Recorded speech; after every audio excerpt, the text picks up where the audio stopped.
안녕하세요. 보물과 같은 딸과 아들을 둔 40대 주부입니다. 여러분은 생각 없이 누군가에게 베푼 친절이 상상도 못할 정도로 큰 보은으로 되돌아온 경험이 있으신가요? 제게는 너무나 당연한 행동이 나중에 눈덩이처럼 커다래진 복으로 찾아오는 거죠.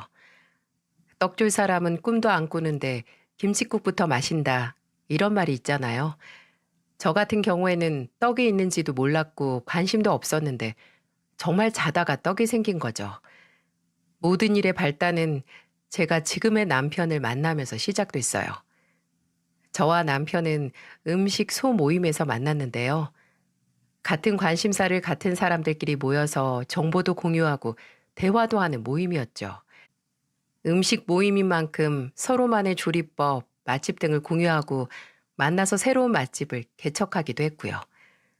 회사 생활에 찌든 저의 숨통을 틔워주고 소소한 행복을 주는 모임이었어요. 그리고 그 모임에 가면 남편을 만날 수 있었거든요. 남편은 첫인상부터 정말 딱 제 스타일이었어요. 저는 저와 같은 상식선을 가진 사람을 좋아했거든요. 왜 사람들마다 상식이라는 기준선이 있잖아요. 남편은 저와 딱 맞는 퍼즐 조각처럼 말이 잘 통하는 사람이었습니다. 그런 남편과 마음이 맞아 20대 후반에 약 3년간의 연애를 했고 결혼을 했습니다. 제 마음에 쏙 드는 성격과 상식선을 가진 남편이기에 그런 남편의 부모님께서도 남편만큼 좋은 분들이라는 막연한 예상을 했습니다. 하지만 아무리 같은 가족이라도 모두 닮진 않잖아요. 같은 부모 아래서 자라도 제각기 자라는 게 형제 자매니까요. 남편의 누님분들, 그러니까 시누이들이 그런 예였습니다. 처음으로 남편의 본가로 인사를 드리러 가는 날, 남편이 제게 넌지시 경고를 하더라고요. 집에 가면 누나들도 있을 거야. 막내 동생 데려오는 여자 궁금하다고 난리다 난리. 내가 중간에서 맡긴 할 테지만 혹시나 누나들이 무례하게 굴면 그냥 무시해. 뭐야 민준 씨, 왜 이렇게 겁줘? 뭐 얼마나 잡으시겠어. 말리는 시누이도 다 옛말이야.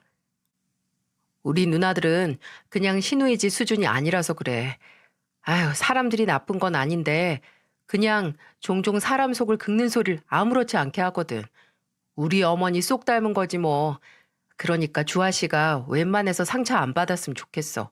그냥 흘려들어 흘려. 알았네요. 내가 더 알아야 할 거 있어 또? 아, 누님분들 이혼하셨다고 했었나? 그럼 난 그냥 모른 척하고 있는 게 낫겠네? 애들은 있으시고? 둘 다 있어. 근데 다 전 남편들이 키워. 누나들은 그냥 아버지한테 종종 돈 타가서 쓰는 게 취미야. 둘 다 마흔인데 보면 속이 꽉 막힌다, 꽉 막혀. 남편에게 전해들은 걸로만 보면 시누이들은 그저 아나무인, 선을 지키지 못하는 무례한 사람들처럼 들리더군요. 본인이 중간에서 말리겠다. 그래도 너무 심하게 대하진 않을 거다. 그래도 무슨 말을 들으면 상처받지 마라. 이렇게 어찌나 강조하는지 이게 겁을 주는 건지 안심을 시키는 건지 모를 정도였죠. 직접 마주한 시누이들은 남편이 저에게 미리 경고를 할 정도로 세긴 센 분들이었네요. 민준이랑 나이 차이 얼마 난다고 했지? 연상? 동갑이야, 동갑. 어머, 근데 좀 민준이보다는 더 성숙해 보이네요. 우리 민준이가 곱게 자라서 얼굴에 풍파가 없긴 해. 성숙과 노숙 사이? 나쁘게 듣지 말아요. 그런 타입 중에 세련된 타입들이 많거든. 언니 너무한다. 회사 다닌다고 했죠? 민준이랑 같은 회사? 뭐 어딨지? 식품 쪽이었나? 저기요. 나 말고 동생이 또 있나? 식품회사에서 일하는 동생은 또 누구야? 누나 남동생은 제약회사고요. 주아 씨는 홍보대행사야. 아, 홍보. 그럼 직급은 어떻게 돼요? 예, 미수가. 그만 좀 물어봐라. 네 아버지랑 나도 가만히 있는데 왜 너희가 유난이니? 엄마는 이게 무슨 유난이에요? 우리 막내 만나는 여자 능력 좀 보려고 하죠. 주아 씨 불편해요? 아니면 말하기가 좀 그런 수준인가? 아니요, 불편하긴요. 괜찮아요. 저는 지금 과장 단지 한 1년 가까이 되고 있어요. 어머, 팀장? 와, 주아 씨. 나이치고는 승진이 좀 빨랐나 보네요. 네, 얼굴이 노숙한 만큼 직급도 좀 빨리 달았어요. 유쾌하진 않았지만 뭐 이 정도 공격은 간지럽지도 않았습니다. 회사 다니면서 볼 꼴, 못 볼 꼴 보면서 단련된 멘탈인데 오히려 옳게 기죽이기 수가 빤히 보여서 싱거울 정도였죠. 제가 그날 인사 자리에서 신경이 쓰였던 건 미숙한 시누이들이 아니라 시부모님들이었습니다.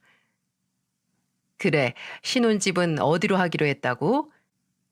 제 회사에서 좀 더 가까운 곳으로 하기로 했어요. 거기가 집값이 싸기도 하고 저는 대중교통 타고 다니고 주아 씨는 차 끌고 다니기로 해서요. 어, 그래. 세아가 혹시 결혼 준비하면서 도움 필요하면 가리지 말고 말해라. 민준이 이놈이 영 뭐가 필요하다면 필요하다고 말을 안 해서 도통 내가 뭘 해줘야 하는지 감이 안 잡혀. 아니, 아버지. 민준이만 자식이에요? 늘 저렇게 민준이한테 못해줘서 안달이시라니까. 네 언니랑 너랑 다 시골일 때 100% 지원해줘도 말아먹었으면서 무슨 말이 그렇게 많어? 아버지, 전 딱히 해주실 거 없어요.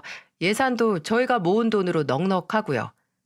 이놈아, 나중에 저 두 놈들처럼 섭섭하다고 하지 말고 지금 말해라 지금. 저것들은 받아놓고서도 섭섭하다고 하지 않냐? 세아가 뭐 필요한 건 더 없냐? 말씀만으로도 감사합니다, 아버님.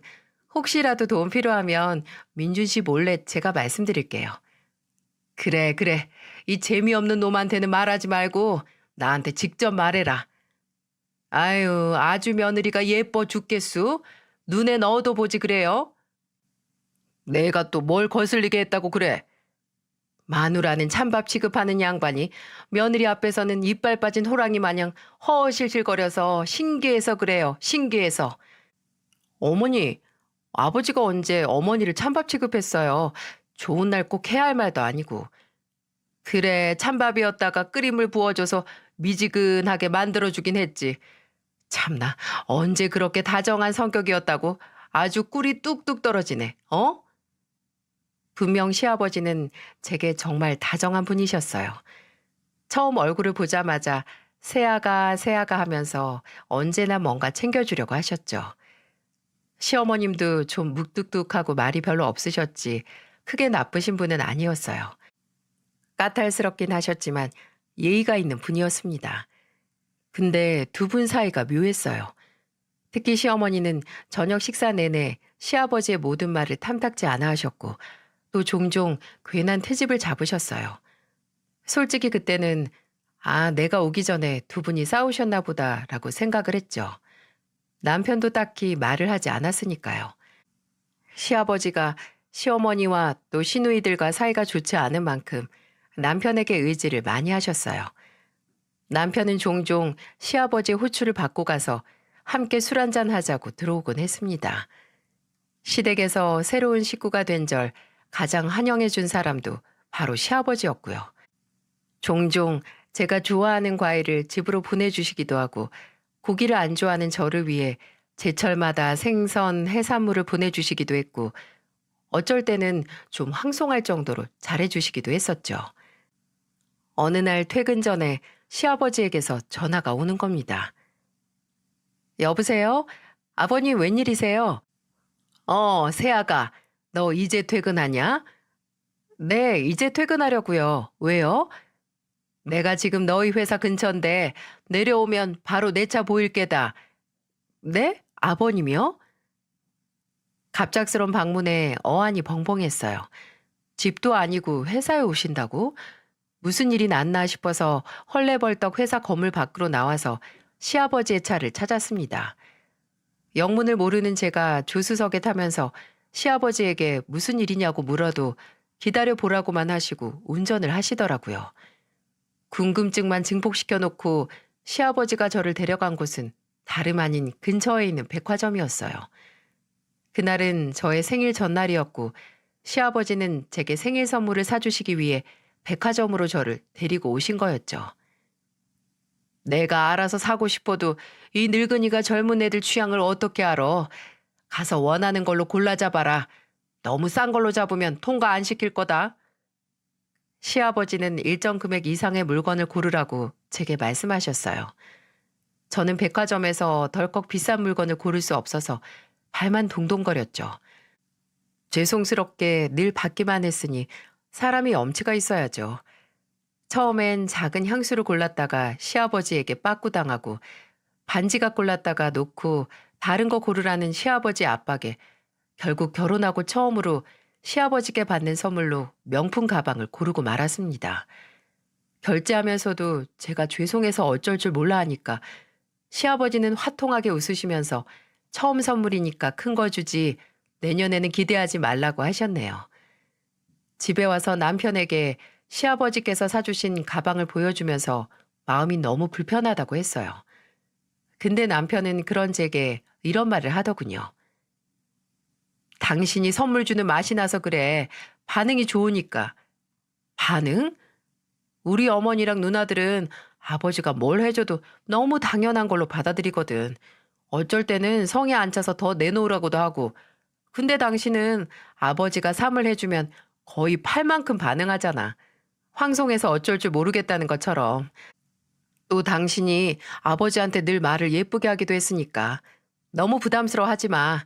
누나들은 3을 주면 10을 더 달라고 하는데 나야 아버지가 뭘 해주시면 왜 해주시냐고 안 해주셔도 된다고 하는 재미없는 아들이고. 알면 좀 고쳐. 그게 말이 쉽나? 근데 우리 아버지 기준을 너무 높여놓으셨는데 아버지가 가방 해주셨으면 난 당신 생일 선물로 뭘 해줘야 하나? 아유, 많은 거 안 바래요. 변기나 앉아서 좀 써. 남편의 말을 듣고 나니 시아버지에게 연민이 느껴졌어요. 시아버지는 6층짜리 원룸으로 구성된 건물을 소유하셔서 임대 사업을 하고 계셨거든요. 건물주라는 게 말이 돈을 갈퀴로 긁어모은다고 생각이 되지만 시어머님과 시누이 둘까지 책임지기에는 또 버거울 것 같다는 생각이 들더라고요. 매번 해줘도 더 해달라는 가족을 보면서 얼마나 공허하셨을까 괜히 제 마음까지 외로워지더군요. 그런 말을 듣고 난 만큼 저도 더욱더 시아버지에게 잘하려고 노력했습니다.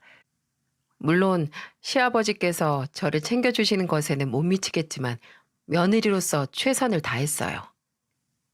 나중에 제가 첫째, 둘째를 낳았을 때는 산후조리원도 시아버지께서 지원해 주시고 아이 낳고 일을 그만둔 제게 용돈하라고 현금도 종종 손에 쥐어주셨어요.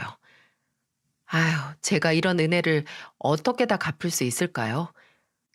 그저 늘 한 번을 더 찾아뵙기 위해서 노력하고 더 많이 함께 시간을 보내는 것 뿐이었죠. 그렇게 제가 결혼을 하고 10년이 훨씬 넘어갈 때쯤 왜 더 시아버지와 시간을 보내지 않았을까 후회를 하게 되는 사건이 터지고야 말았어요. 집에 있던 남편이 한 통의 전화를 받고 그대로 땅에 주저앉더라고요.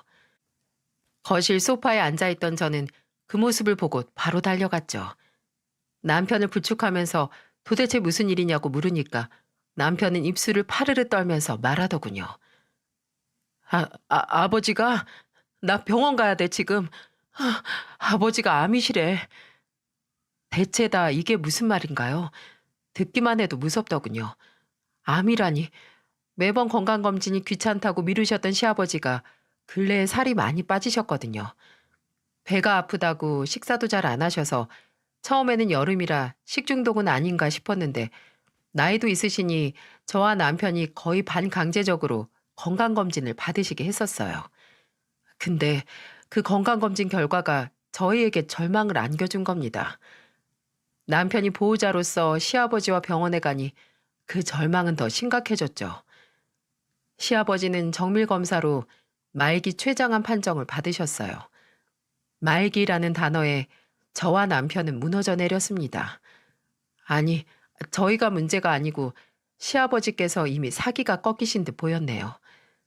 70대 초반이었던 시아버지는 앞으로 본인에게 최소 10년은 남아있을 거라고 철석같이 믿고 계셨는데 저희 애들 대학 들어가는 것도 보시겠다고 하셨던 분이 앞으로 살 날을 1년도 확실하게 할 수 없어지자 그저 패닉 상태에 빠질 뿐이었죠. 더욱더 놀라운 건 시어머니와 시누이들의 반응이었어요.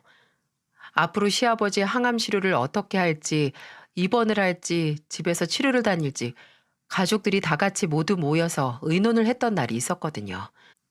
둘째 시누이는 이미 선약이 있다고 참석조차 안 했고, 첫째 시누이는 몇 분 앉아 있다가 피곤하다며 먼저 자리를 떴어요. 그리고 시어머니는 시아버지 암 소식을 그저 시어머니 본인이 수발을 들 수밖에 없는 일이라고 받아들이셔서 정작 아프신 시아버지보다는 남편 옆에서 수발 들어야 하는 나에 이미 초점이 맞춰진 것 같더라고요. 예, 입원시켜라 입원. 나 그 인간 뒷바라지 못한다. 네 애미도 이제 누가 옆에서 수발 들어줘야 할 나이야.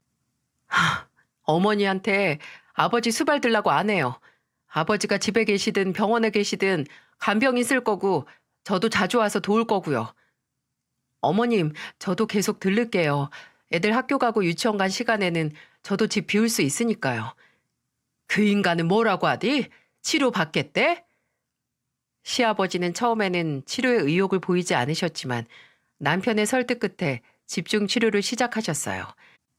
수술이 불가능해서 방사능과 항암 치료를 독한 진통제를 복용해가며 받으셨어요.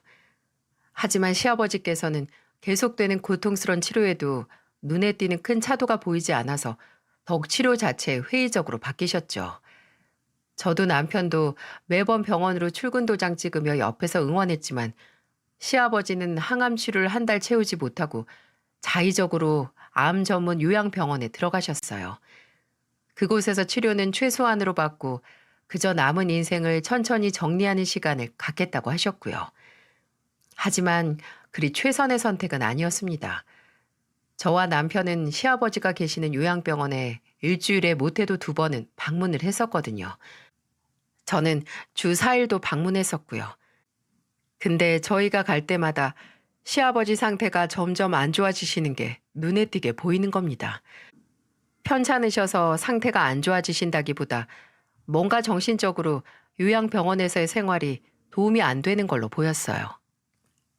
시누이와 시어머니는 처음 요양병원 들어가는 날 1번 가고 나중에는 별의별 핑계를 다 대면서 가지 않았거든요. 시아버지를 만나러 가는 가족은 오직 저와 남편, 그리고 저희 애들 뿐이었어요. 그러니 시아버지가 점점 우울해하시는 것도 이해가 가더라고요. 그리고 그뿐만이 아니었어요.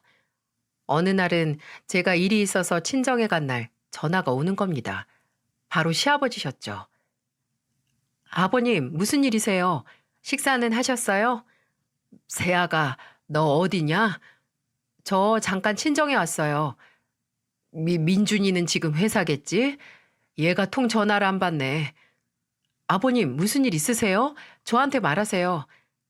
세아가, 나 좀 데리고 나가주렴. 내가 여기서는 도저히 제정신으로 못 버티겠다. 네? 아버님, 그게 무슨 말씀이세요? 어디가 더 안 좋아지신 거예요? 무슨 일 있으셨어요? 아휴, 오늘 아침에 인사한 인간이 점심 먹을 때쯤 실려가고 방금까지 옆에서 농담이나 하던 양반이 다음날 아침에 보이질 않으니까 내가 통 불안해서 살겠니? 나도 언젠가 저렇게 하루아침에 너희한테 작별 인사도 못하고 갈까봐 무섭다 무서워. 나 좀 제발 여기서 나가게 해주렴. 부탁이다. 나 그냥 내 집에서 편안히 눈 감고 갈란다. 네, 알겠어요, 아버님. 조금만 기다리세요. 저는 전화를 끊자마자 바로 남편에게 연락을 했습니다. 처음 입소할 때 접수했던 남편에게 인터넷으로 퇴소 신청을 하라고 했고 저는 짐가방을 챙겨서 병원으로 갔네요. 가서 시아버지 상태를 설명하고 스트레스 때문에 병세가 더 악화될 것 같다고 한 뒤에 퇴원 수속을 밟았습니다. 그때 저를 본 시아버지의 눈빛을 아직도 잊지 못합니다. 탁하게 불이 꺼진 것 같은 눈이 저를 발견하자마자 탁 하고 전등이 들어오는 것처럼 맑아졌죠. 퇴근한 남편과 시아버지 짐을 시댁으로 옮겼고 시아버지께서는 그제야 숨통이 좀 트이시는 것 같았어요. 갑작스런 퇴원에 시어머니는 언짢아 하셨고 남편은 시아버지의 상태를 설명했죠. 근데 시어머니가 그 말을 듣고 뭐라고 했는지 예상이 가시나요? 아픈 인간이 그럼 아픈 인간들이랑 같이 있지. 누구랑 같이 있으려고? 지가 먼저 들어간다고 해놓고. 집안에 아픈 사람 있으면 그 집안 분위기가 우울해지는 법이야. 부정적이고 나쁜 기운으로만 찬다고. 예나 지금이나 남의 생각은 눈꼽만큼도 안 하고 그저 지 걱정뿐이지? 아유, 이기적인 인간. 시어머니의 냉소적인 말에 저는 제 귀를 의심했습니다. 저게 나와 결혼하고 사이에 자식이 있는 사람에게 할 소린가요? 그것도 상대가 당장 시간이 얼마 남지 않을 정도로 아프고 또 아픈 걸로 수발을 들게 한 적도 없는데 말이죠. 병원에서 치료받을 때는 남편이 부른 간병인이 옆에 있었고 평일에는 제가 종종 가서 있었고 주말이면 남편이 가 있었는데 말입니다. 정작 시어머니는 시아버지가 암 판정을 받은 후 병원에서 하룻밤을 지샌 적이 없으셨네요. 근데 대체 뭐가 그렇게 꼴 보기 싫고 견딜 수가 없으신 건지 저는 도무지 이해가 가지 않았고 분명 제가 모르는 뭔가가 있다고 생각을 했어요. 시어머니는 환영하지 않았지만 아무튼 시아버지께서는 결과적으로 다시 시댁으로 돌아와 생활을 시작하셨어요. 병원에 가는 날에는 제가 시댁에 애를 맡기고 함께 갔다 오고 주말이면 저와 남편이 번갈아 가면서 시아버지와 시간을 보냈죠. 제가 시댁에 가서 시아버지 상태를 체크하고 그래도 몸에 좋다는 음식 재료 사가서 밥 차려드릴 때마다 옆에 계시는 시어머니는 시아버지께 별의별 시비를 다 거셨어요. 다 늙어서 무슨 미련이 남았다고. 며느리 고생이란 고생은 다 시키네. 어휴, 속 터져. 어휴. 가시돋친 말만 하는 시어머니와 그런 시어머니의 말을 묵묵히 듣기만 하는 시아버지. 그 사이에서 저는 불편해서 죽을 것 같았어요. 시아버지는 시어머니와의 사이가 멀어질수록 저와 남편에게 의지를 많이 하셨어요. 저희 부부가 가능한 부분까지 최선을 다한다고 했지만 저희가 없을 때 시아버지가 시댁에서 어떤 시간을 보내는지 알지 못했죠. 시댁으로 거처를 옮기면서 간병인이 없어도 될 만큼 체력은 회복을 하셨거든요. 남편은 시어머니께 아무래도 복용하는 약이 많으니 옆에서 약 먹는 시간만 챙겨달라고 부탁을 해놓은 상태였어요. 근데 한 번은 저와 남편이 하루 시댁에 방문을 못했던 날 시아버지께서 응급실에 갔다는 시어머니 연락을 받게 됐죠. 저와 남편은 허둥지둥 병원으로 향했고 알고 보니 시아버지께서 진통제를 비롯한 약을 제때 드시지 못해서 통증으로 경미한 발작이 왔던 거였어요. 병원에서 마지막 식사가 언제냐고 묻는데 시어머니는 태어난 얼굴로 점심은 먹고 저녁은 안 먹었다고 하시는 겁니다. 식사를 제때 안 하시고 약도 건너뛰신 거죠. 저와 남편은 하루 동안 시아버지 상태를 확인 못해서 이런 일이 일어났다는 죄책감을 가지고 시아버지를 병원에 입원시켰어요. 차도를 보고 검사를 하기 위해 며칠 입원해야 한다고 하더라고요. 저는 일단 시어머니를 시댁에 데려다 드리고 시아버지가 쓰실 짐을 챙겨와야 했고 남편은 다음날 출근을 해야 했기에 시아버지께서 잠든 틈을 타서 자리를 비웠습니다. 그리고 셋이서 시댁으로 갔어요. 남편은 시댁 문턱을 넘자마자 시어머니에게 불같이 화를 내더군요. 제가 뭐 많은 거 부탁했어요? 약 제때 드시는지 확인만 해달라고 약 먹기 전에 식사만 챙겨달라고 했잖아요. 얘는 왜 이렇게 소리를 질러 지르길 내가 뭐 한 번 약 건너뛰었다고 이렇게 유난을 떨 줄 알았니? 그리고 내가 그 인간 밥을 왜 꼭 챙겨줘야 돼? 아니 손이 없어요 발이 없어. 잘만 걸어다닌 인간이 밥을 굶기는 왜 굶어? 어머니 아까 병원에서 뭐 들으셨어요? 아버지가 주무시다가도 밥도 약도 못 드신 거 아니에요? 당장 정말 당장 푹 쓰러질 정도로 기력 없는 양반이 세상 모르고 자고 있으면 좀 깨워서 밥 먹고 약 먹고 다시 자라고 하기가 그렇게 어려운 거냐고요. 내가 뭐가 예뻐서 그런 수고까지 해. 내가 왜? 너, 네 애미가 얼마나 불쌍하게 살았는지 몰라서 그런 소리 하는 거야? 옆에서 그저 시어머니와 남편의 싸움을 두고 볼 수밖에 없던 저는 이제 올 것이 왔다고 생각했어요. 이제 시어머니와 시아버지 사이에 있던 거대한 벽의 실체를 알 수 있겠다고요. 남편은 가슴을 치며 얘기하는 시어머니 앞에서 크게 한숨을 쉬며 말했습니다. 또 그 소리예요? 또? 전 분명 말했어요. 꼴도 보기 싫으면 도와드릴 테니까 이혼하시라고요. 근데 어머니는 이혼 안 한다고 끝까지 고집 부리셨잖아요. 아버지 옆에 남겠다고 한 건 어머니예요. 근데 왜 매번 옆에서 아버지 꼴도 보기 싫다고 하면서 스스로 속을 썩히시는 건데요. 어머니, 아버지 요양병원에서 퇴원하시고 죽어라 눈치 주셨다면서요.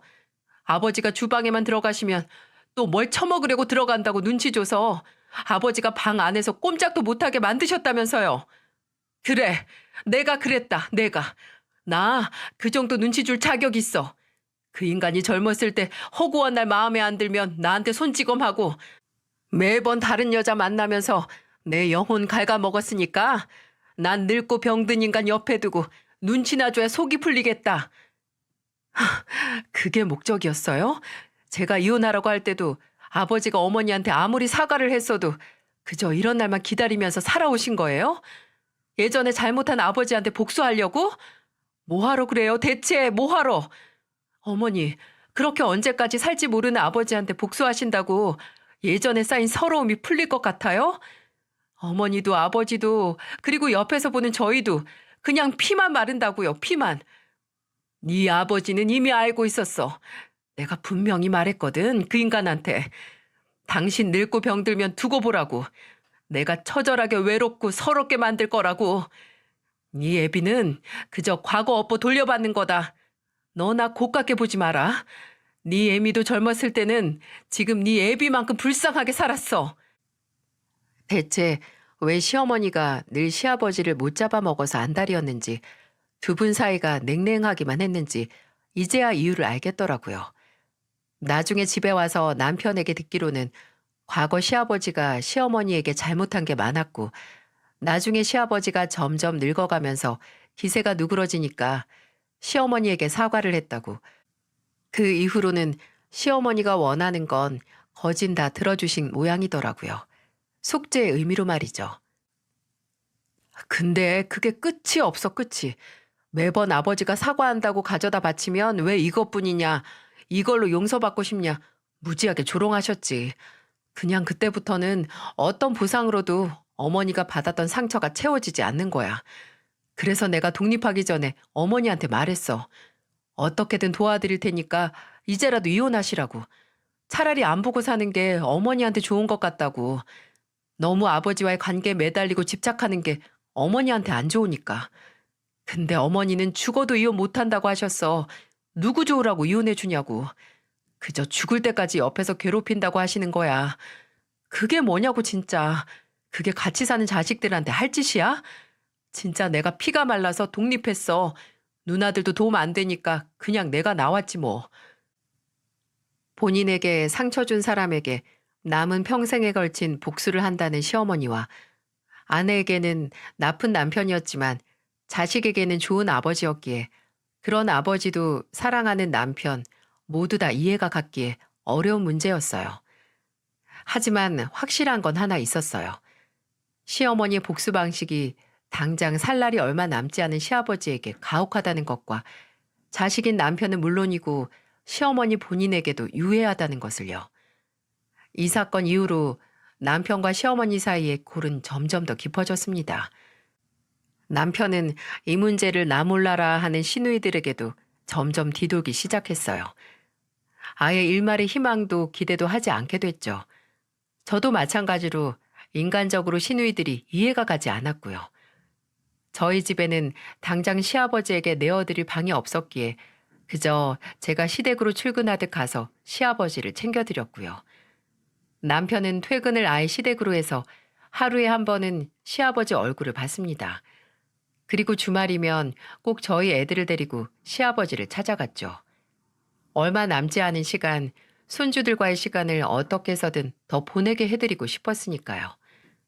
그렇게 아슬아슬한 날이 지나갔습니다. 시아버지께서 복용하는 약은 나날이 늘어만 갔고, 손등에는 더 이상 주사 바늘이 들어가지 않을 정도로 가죽만 남게 됐어요. 그리고 시아버지께서 암 판정을 받고 석 달이 지날 때쯤 시아버지의 생신날이 다가왔어요. 저와 남편은 어쩌면 마지막일 수도 있는 생신일지도 모르니까 가족들이 모두 모여서 축하하면 좋을 것 같다고 의견을 모았어요. 남편은 그때까지도 시어머니와 시누이들과 사이가 서먹서먹하다 못해 거칠거칠까지 했지만, 시아버지를 위해서 내색하지 않고 참기로 했죠. 주말에 날을 잡아 시아버지 생신 축하 계획을 위해 시누이들에게 연락을 넣었는데 정말 생각지도 못한 대답을 들었네요. 다음 주 아버지 생신? 어머야, 나랑 정숙이랑 엄마랑 여행 가기로 했어. 뭐? 여행? 언제 가는데? 다음 주 수요일에 가서 그 다음 주 화요일에 한국에 도착하지. 수요일이면 아버지 생신이잖아. 그리고 한국에 도착한다고? 그럼 해외여행을 간다는 거야? 감으로. 지금이 비수기라서 티켓이 싸더라고. 엄마가 말 안 했어? 난 엄마가 한 줄 알았는데. 아니, 제정신이야? 다음 주에 아버지 생신 있는 거 다들 몰라? 진짜 이런 말 하기 싫은데 어쩌면 마지막일지도 모를 생신이야. 근데 고작 그 해외여행으로 아내랑 딸이 자리를 비우겠다고? 그럼 어떻게 하니? 이미 몇 주 전에 표 사고 호텔 예약하고 다 했는데 며칠 자리 비운다고 무슨 일 안 나? 너는 꼭 무슨 일 나길 바라는 사람처럼 말한다. 무슨 헛소리를 하는 거야? 아니 생각이 있는 거야 없는 거야? 이 집에 제정신 바뀐 건 나뿐이냐고. 남편은 속이 터져라 미치려고 했고 저는 어차피 와봤자 좋은 꼴 보여줄 사람들도 아니니까 차라리 잘 됐다고 생각하자고 남편을 위로했네요. 시아버지의 생신날 새벽같이 시어머니와 시누이들은 괌으로 떠났고 남편은 연차를 내고 저와 함께 시아버지의 생신상을 준비했습니다. 시아버지께서 평소 좋아하시는 음식을 빠짐없이 만들기 위해 새벽 시장에 갔다가 수산시장에도 가고 마지막에는 마트까지 들러서 어마어마하게 장을 봐왔네요. 시아버지는 본인이 주무시는 시간에 시어머니가 공항으로 떠나 텅 빈 집에서 저희를 기다리셨죠. 장을 다 보고 애들까지 데리고 시댁으로 가자 시아버지는 오랫동안 웃지 않았던 사람처럼 힘겹게 얼굴 근육을 움직여 저희에게 미소를 보여주셨어요. 저와 남편이 주방에서 이것저것 만들고 있을 때 아이들은 할아버지 앞에서 재롱을 부렸고요. 딸은 영어 말하기 대회에서 했던 스피치를 보여드리고 아들은 유치원 장기자랑에서 했던 춤을 보여드렸죠. 시아버지는 공연 잘 봤다고 애들에게 종이접기로 이것저것 접어서 주셨습니다. 공연비라고 말이죠. 몇 시간을 주방에서 고생해서 정말 상다리가 부러져라 음식을 만들어 시아버지 생일상을 받으렸네요. 소화기관이 많이 약해져서 배부르게 드시지는 못했지만 시아버지는 정말 맛있다는 표정으로 한술 한술 뜨셨어요. 식사를 다 마치고 배부르게 먹은 아들이 낮잠을 자고 있을 때 시아버지는 본인 무릎을 베고 잠든 손주의 머리를 살살 쓰다듬으며 입을 떼셨어요. 내가 벌 받나 보다. 저와 남편은 영문 모를 시아버지의 말에 숨을 죽이고 다음 말을 기다렸어요. 예전에 민준이 네 애미한테 잘못했던 거 그대로 돌려받나 보다. 그러니 이렇게 당장 오늘 내일 해도 아내나 딸들이나 비행기 타고 여행이나 가지. 그런 말씀하지 마세요, 아버지. 아버지가 벌 받는 거면 저희도 옆에 없어야 돼요. 아버지는 어머니께 할 만큼 사죄하셨고 아버지는 벌 받을 만큼 잘못하신 것도 없어요. 제게는 늘 좋은 아버지셨으니까요. 남편은 이 말을 끝으로 몇 번 입을 달싹이더니 이내 감정이 북받쳐 오른 건지 바람 쐬겠다며 집을 나갔어요. 시아버지는 그런 남편의 뒷모습을 보면서 힘없이 웃으며 말씀하셨죠. 제가 나를 많이 아껴서 그런다. 분명 제 애미 마음도 다 이해를 할 거야. 근데 마음이 기울어서 너무한다고 생각하는 거겠지. 참, 나도 후회할 일만 어지간히 많이 만들고 살았네. 공허하고 허무한 말이었습니다. 저는 그런 시아버지에게 무슨 말을 해드려야 하나 한참 고민했어요. 하지만 무슨 말을 한다고 해도 큰 위로가 되지 않는다는 거 알고 있었죠. 제가 이 집 식구가 되기 전에 아버님이 어떤 인생을 살아오셨는지 전 모르지만 제게 아버님은 그 누구보다 다정한 최고의 시아버지셨어요. 남편에게도 아마 마찬가지였을 거고요. 남편에게는 최고의 아버지시겠죠. 그러니까 저나 남편에게 그리고 저희 애들한테도 후회할 거 하나도 없으세요. 아버님께서 저희에게 후회 없이 최선을 다하셔서 저희도 아버님께 후회 없이 최선을 다한 거니까요. 시아버지는 제 말에 고개를 떨구시더니 이내 눈물을 보이셨어요. 저는 시아버지 가까이 가서 그저 어깨를 감싸 안아드렸죠. 잠에서 깬 아들도 막 깨서 무슨 일인지 알 수 없지만 엄마가 할아버지를 껴안아주고 있으니 본인도 벌떡 일어나서 울고 있는 할아버지를 껴안더군요. 때로는 10마디 말보다 한 가지 행동이 사람에게 큰 위로를 주는 법이니까요. 어쩌면 저도 아이들도 그날 시아버지에게 작별 인사를 시작했는지 모르겠습니다. 마음의 준비를 그때부터 시작한 것 같아요. 또 시아버지도 뭔가 다짐을 하셨나 봅니다. 며칠 후 시아버지는 어떤 남자분 하나를 대동해서 저희 집으로 찾아오셨어요. 시아버지와 같이 나타난 남자는 본인을 시아버지의 변호사이자 유언장 집행인이라고 밝히더군요. 아, 시아버지에게 저희에게 할 말을 준비하셨나 보다. 처음에는 그저 이렇게만 생각했죠. 변호사라는 사람이 저희 앞에 증여 계약서를 내밀기 직전까지 말이죠. 아버지, 이게... 맞다. 이제 나도 정리를 좀 해야지. 나도 이제 내 몸이 얼마 안 남았다는 거 알겠다. 매일매일 아침에 눈 뜨는 게 그렇게 감사하고 또 그렇게 무서울 수가 없어. 근데 아버지, 이걸 왜 저희한테 주세요? 어머니나, 아니 누나들도 불러서 해야죠. 아니, 너희만 있으면 된다. 내가 가진 원룸 건물은 50% 너희 둘한테 주고 나머지 50%는 네 애미랑 누이들한테 셋이서 알아서 나눠 가지라고 줄 거다. 또 내가 죽고 나면 내 통장에 있는 3억까지 너희한테 상속되게 해줄 거야. 건물은 미리 증여하는 거고 유언장에도 그대로 적을 거다. 나 아플 때 특별 부양해준 니들 2명한테 법적 권한이 최대한 가도록 여기 최 변호사가 할 거니까 걱정 말고. 그동안, 아니 아직 내가 눈을 감진 않았지만 정말 고생 많았다.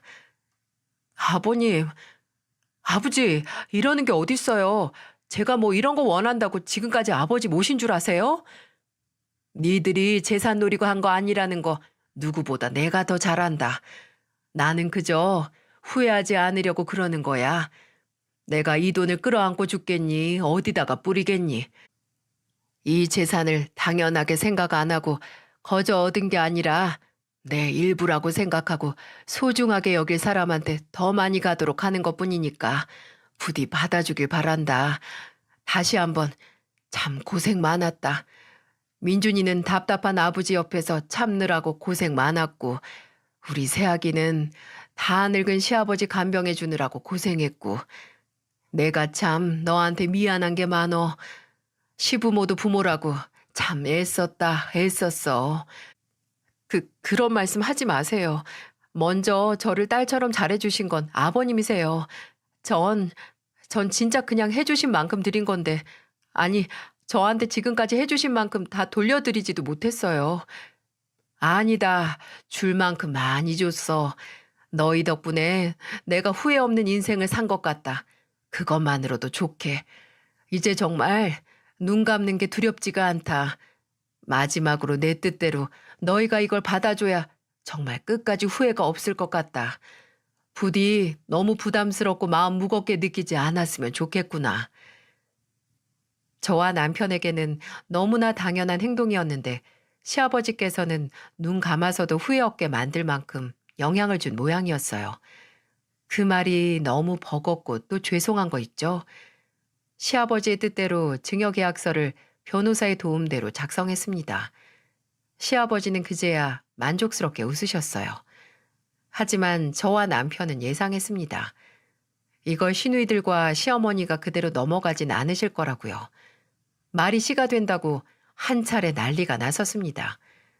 제가 시댁에서 시아버지 곁을 지키고 있을 때 시누이 2명이 들이닥친 거죠. 둘은 시아버지의 재산 일부분, 아니 대부분이 저와 남편에게 증여된 걸 알고 찾아온 거였어요. 아버지 있어요? 엄마, 아버지 지금 어디 있어요? 너희 아버지? 지금 작은 방에 며느리랑. 야, 너 우리 아버지한테서 떨어져. 시아버지께서 편찮으신 것도 잊은 건지 도저히 아픈 사람 앞에서 보일 모습은 아니었어요. 아버지, 지금 제정신이에요? 약에 뇌가 쩔어져서 판단 능력이 없어진 거 아니냐고요. 이렇게 제정신인데 이럴 수가 있냐고요. 뭐야? 무슨 일인데 그래? 엄마, 아버지가 민준이랑 전현한테 건물 50% 넘기신대. 이미 증여까지 했고 아버지 나머지 재산도 쟤네한테 준다고 하잖아. 아니, 민준이만 아버지 자식이에요? 나랑 정숙이는 아버지 자식도 아니냐고요. 형님, 목소리 좀 줄이세요. 지금 아버님 몸 상태 알고도 넌 입 닥쳐. 너랑 민준이가 뭐라고 아버지한테 바람을 넣는지 몰라도 우린 전혀 용납 못해. 저 양반이 진짜? 아니, 미숙이랑 정숙이는 당신 자식 아니야? 그리고 난 어떻게 하라고? 평생 당신 옆에서 속만 까맣게 타들어가면서 살았는데. 당신 언제든지 나랑 이혼할 수 있었어. 그거 안 하고 옆에 남은 건 당신 선택이야.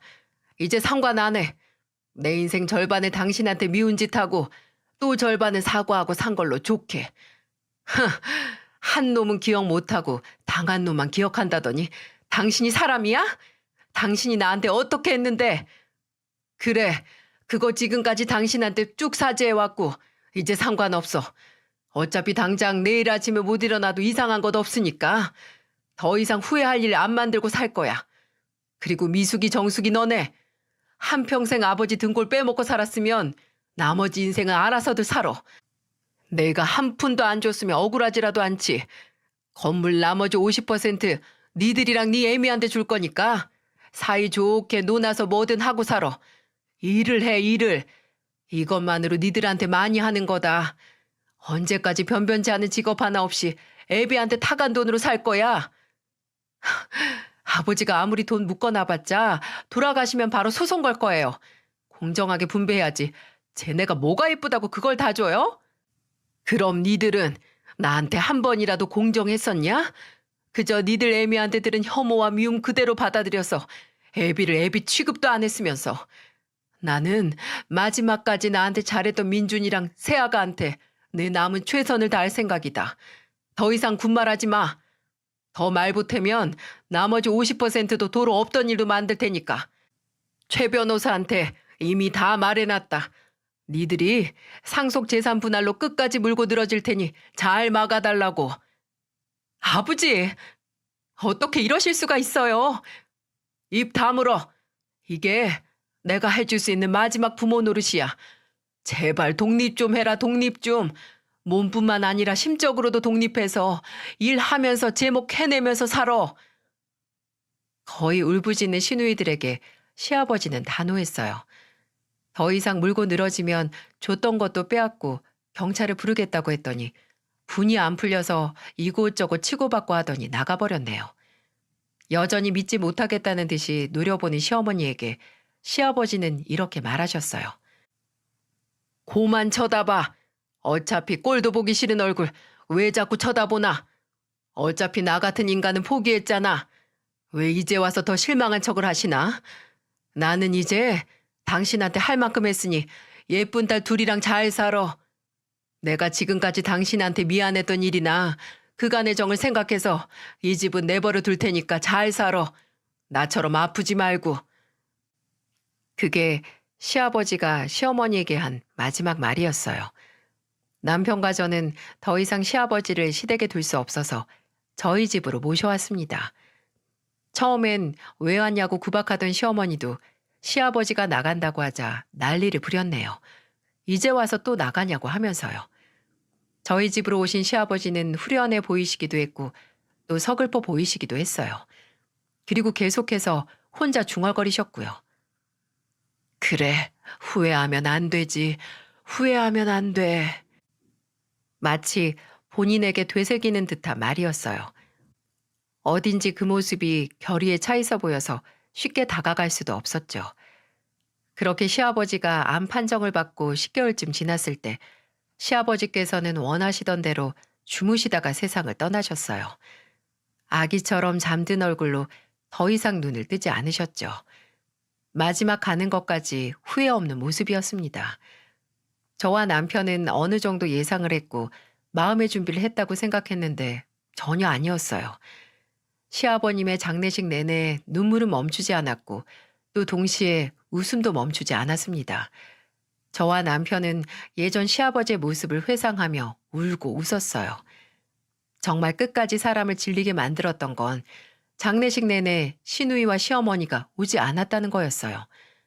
남편은 시아버지 발인 날까지 그림자 하나 보이지 않는 그 세 사람을 생각하면서 부들부들 떨더군요. 어떻게 이럴 수 있냐? 진짜 사람이면 이러면 안 되지. 그렇게 길기도 하고 짧기도 한 장례를 치르고 나서 이제 더 이상 아픈 곳 하나 없을 시아버지를 생각하면서 기쁘기도 했고 또 허전한 빈자리에 슬프기도 하더라고요. 그런 슬픔을 차마다 느낄 새도 없이 저희 집 현관 앞에 익숙한 사람 두 명이 보이더군요. 그렇습니다. 바로 본인들 아버지 장례식에 참석도 하지 않은 시누이 두 명이었죠. 남편은 제가 뭐라 말릴 새도 없이 그 둘 앞으로 가서 소리쳤어요. 여기가 어디라고 와? 진짜 누나들이 사람이야? 사람이냐고. 고작 그 돈 때문에 아버지 보내드리는 날도 오지도 않아? 이해해봐라. 고작 돈이란다. 참네. 너는 많이 받아서 아쉬울 거 없겠지만 우린 억울해서 요즘 잠도 못 자. 진짜 장난해? 염치가 있으면 양심이 있으면 더 바라면 안 되지. 대체 어디까지 구질구질해질래? 뭐? 구질구질? 이게 진짜 돌았나? 야, 잔말 말고 건물은 그대로 둘 테니까 아버지한테 받은 3억 그거나 내놔. 너희는 건물 50% 가져가니까 그 돈이나 내놓으라고. 너야말로 양심 있으면 그거 혼자 꿀꺽하는 거 아니지? 아니, 못 주겠는데? 그거 누나들한테 주면 우리 아버지가 저승에서도 후회할 일이라서 못 줘. 두 달이 멀쩡하면 일을 해서 돈을 벌어. 아, 정신이 온전치가 못해서 어려우려나? 뭐? 이 자식이 진짜? 짝! 하다 돈 내놓으라고 패악질하고 이제 동생 뺨까지 갈기는 시누이들. 저는 도저히 일반적인 상식선을 그저 무시하고 넘다 못해 지려밟는 호용치 이상의 무례함에 더 이상 참을 수가 없었어요. 고삐가 풀리고 눈이 도는 기분이었죠. 야, 너 이리 와. 지금 남의 집 앞에서 뭐 하는 짓이야? 아, 너 이거 못 나? 저는 그대로 남편 뺨을 갈긴 둘째 시누이 머리 끄댕이를 낚아챘어요. 말 그대로 나비처럼 낚아서 벌처럼 쌌죠.